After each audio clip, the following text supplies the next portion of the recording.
ஓகேவா? இதை இப்படி பிச்சுட்டு ஆஹா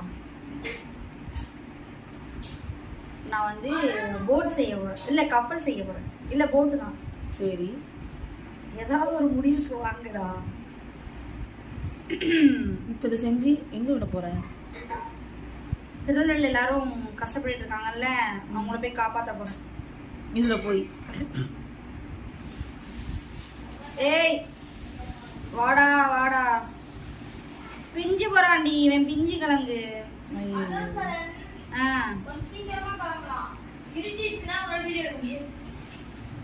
சத்தப்பேல ஏய் பிஞ்சிட்டான் என் போட்டு. இது கொஞ்சம் ஓட்ட போட்டாயிட்டு பழுது பார்த்துட்டு போயிடலாம். படகு ரெடி ஆயிடுச்சா? இது அந்த காலத்து படகு.